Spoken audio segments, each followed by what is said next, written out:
Hi, this is John with Perm Bumper to Bumper. We're here under the hood today at Perm Fast Lube with Darren Cox.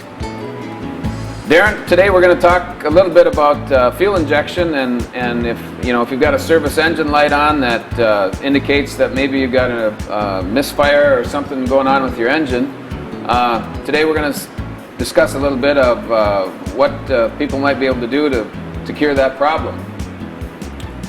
Hey, thanks, John. Today what we're doing, we're looking at a General Motors product here. What we're going to do is we're going to go in and we're going to do a 3-part fuel injection cleaning. See, what we're going to do here is we're going to hook up a can of pressurized fuel injection cleaner. We're going to hook it up to the fuel rail. We're going to disable the fuel pump and we're going to run the vehicle right on the can of cleaner. By doing this, what we're going to do, John, is we're going to pressurize the fuel rail, run it through each injector while the vehicle's running. So each individual injector is going to be delivering fuel. As it's spraying the fuel, it's going to be cleaning the injector as the vehicle runs. Not only are we going to clean the injectors, but we're also going to be cleaning the intake valves and carbon off the top of the cylinder at the same time. What we're seeing a lot of now is a lot of poor fuel quality. People are noticing the fuel consumption, the fuel economy is a lot less than it used to be. Of course, at $2 a gallon, it makes a big difference. Another problem we're seeing, John, is we're seeing service engine soon, check engine light, that nasty little yellow light that stares us in the face. Well, that's telling us there really is a problem. So what we're going to do in this case is we're going to go in and we're going to clean these fuel injectors. We're going to run the can of cleaner, pressurized cleaner, through the injectors and do a cleaning process. What we're also going to do is when we get done with that process, we're going to go in right in this throttle plate and we're going to clean the carbon off of that throttle plate.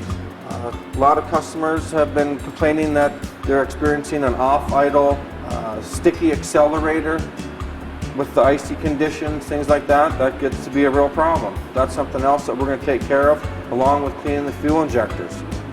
When we get done with the 3-part process, we're going to dump in a can of what they call a tank additive. That's going to let us maintain those injectors, help clean it through the whole tank process. Unfortunately, if you don't go in and you do a good cleaning to begin with, the tank additives that you add, if they won't take the inside of the fuel filter apart, they're not going to clean carbon. Sure. That's a good point, Darren. And now, let's say I've taken my vehicle into my mechanic and he says, boy, those injectors are bad. I mean, is he telling me that they're bad, or is he telling me that they're just needing a good cleaning? Well, I'm hoping he's telling you they're bad is true, but not always. They're not always bad. A lot of times the fuel injectors will be misdiagnosed as a bad fuel injector when indeed it is just dirty. So what you want to do is, a lot of times people have gone through the process where they've replaced the spark plugs, the wires. It's an ongoing problem. They may have a random misfire or maybe even a particular misfire.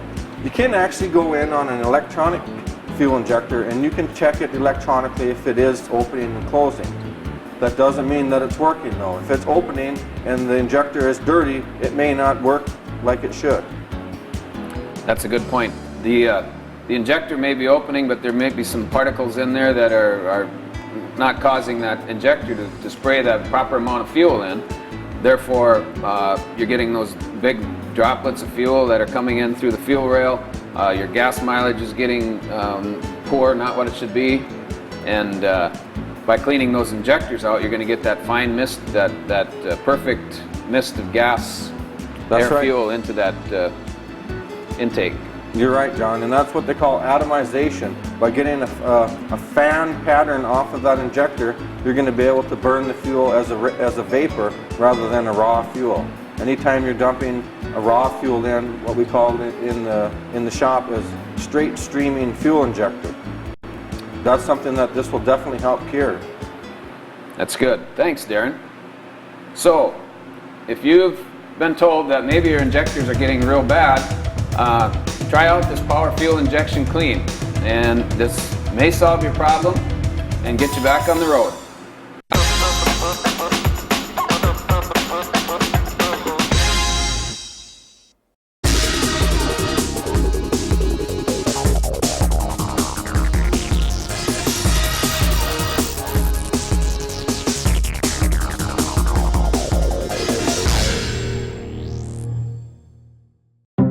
It takes attention to detail. With your local Bryant dealer, you're getting more than just a technician. You're getting someone who pays attention to your needs and the little things that make a big difference. It takes a dealer you can rely on. And to keep your family cool this summer, let me show you how this works. it takes Bryant. Bryant. Whatever it takes. Hanson's Plumbing and Heating, the most trusted name in plumbing and heating, serving the entire Lakes area. Welcome to Inspiring People, the show about inspiring people, those who are inspired and those who inspire others. We all know them. They're good examples, they're supportive, they embrace life, they live inspiring lives in their day-to-day actions, and in turn, inspire others to do the same. Hi, welcome to Inspiring People. My name is Mary Otto. I'm the host of the show, and with me today is Carolyn Engebretson. Welcome to the show, Carolyn. Thank you. Thank you for asking me, Mary. Well, it's my pleasure to have you here. Carolyn, would you start by just saying your full name so we get that on the record? Okay. Carolyn Eloise Lindskog Engebretson. And as Lindskog, was that your maiden name? Yes. Oh, okay. It's full Swede. Very Swedish, huh? Okay, and let's talk a little bit about where you're from. What brought you to Detroit Lakes? Okay. I was born in Duluth because that's where babies were born. I see. Yes. They took me home to Maple Hill, which is north of Grand Marais. Okay. Lived there until I left in '55 for Concordia College. Went to Concordia, got my degree, and then went into church work. So I worked in South Dakota, Minnesota, and there was an opening at First Lutheran Detroit Lakes, and I came, and I married the single teacher with the most seniority. Did you? And so then I stayed. Then you decided to stay. That was a good move, right? Yeah, Good professional move. Okay, so you started way up in the very northern part of Minnesota, up by Grand Marais, you said. Right. And then kind of migrated down here. And at Concordia, your degree was in, what did you say? Psychology, And social social work, work, okay. physical education, and they didn't offer a degree in religion at that time. Okay. But I had more than a major in religion also. Okay, and what did you find yourself, what kind of work did you find yourself drawn to after you left college?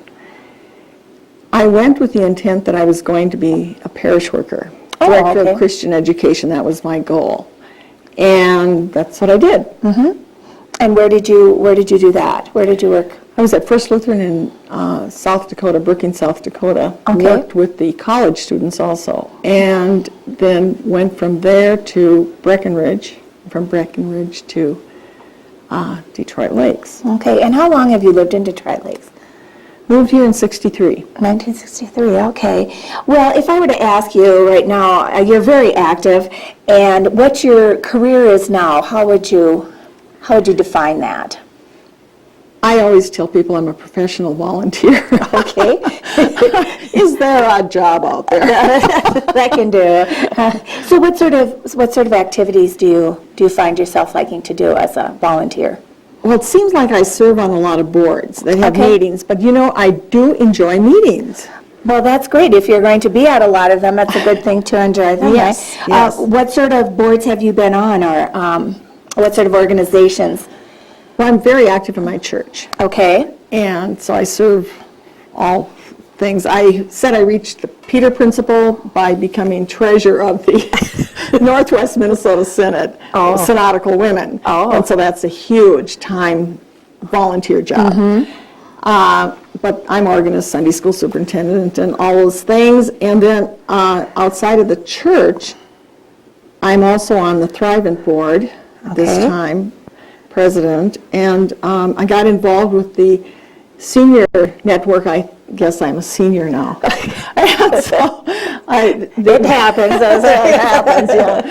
And I'm on the area on aging. Oh. And president of that, too. I hope I keep all these things straight now. Yes, all so the far so good. folders, yeah. Yes, all the folders. And the Historical Society. So those, let's see, and there's League of Women Voters, and there's the DFL Central Committee, and I think you're Scenic working. Byways, and I think you're working also, aren't you, somehow with Erica Johnson's Natural Innovations, I was one of the founding, what do you call us, mothers? founding mother. Yes. Of that organization, Of that too. organization, yes. Indeed. And the environment concerns are real dear to me, and I work with that within the church also. Oh, that's great. Let's talk a little bit more about your family. How about brothers and sisters? I had 10 siblings. My youngest brother died Okay. a few years ago. Okay, so you have 10 siblings, and all of them, except for the one brother, are still living? Are still living. Oh, that's really neat. How about your immediate family, your husband and your children? Yeah. Jerome was born and raised here. His And that's family was your husband, was my right? husband. And some people called him Andy because his cousin called him I Andy. see. And some people call him Jerry, and some call him Jerome. My kids used to say, "And what is Dad's name?" So if people are watching this, they'll say, "Who is that again?" Yeah. He grew up here. Okay. And stayed here. And I married him, and we had three sons. Okay, let's hear a little bit about your boys. Okay, Bruce is the oldest, and he's the artist. He's into weaving, and now he's into puppetry, making a puppet theater. Oh, really? Yeah. Oh, that's interesting. That's interesting, yes. Yeah. He's always been creative. He takes after his great aunt. Okay. And he and his partner, Bud, live in White Earth, and Bruce works as a clerk at the ER room at St. Mary's, and also medic on the ambulance out of White Earth. Okay.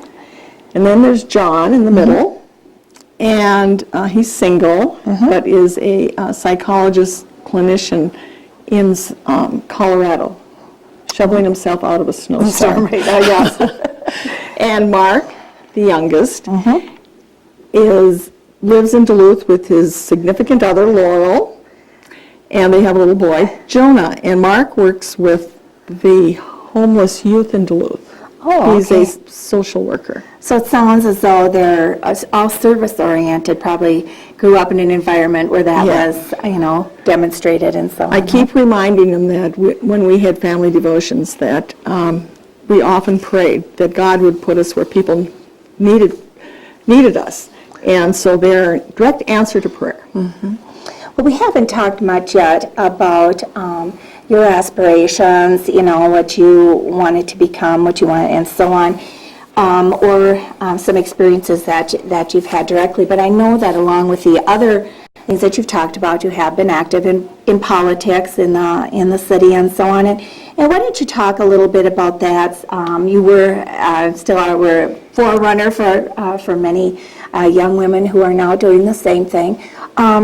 Talk a little bit about some of those choices you had to make and how that influenced your life. Well, I grew up in a political home. Okay. My dad was very political. My mother always said she wished she could have run, but she had 11 kids. Different She kind was of running. She just didn't know it.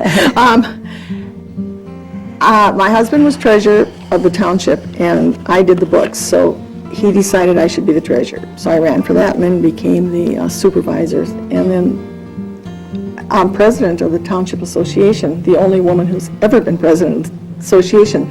And then I was asked by former county commissioners and so forth to run for county board. Okay. And they'd never had a woman on this board before, and so, I don't think there's any challenge out there that Can't be overcome? that can't be overcome. and it was time.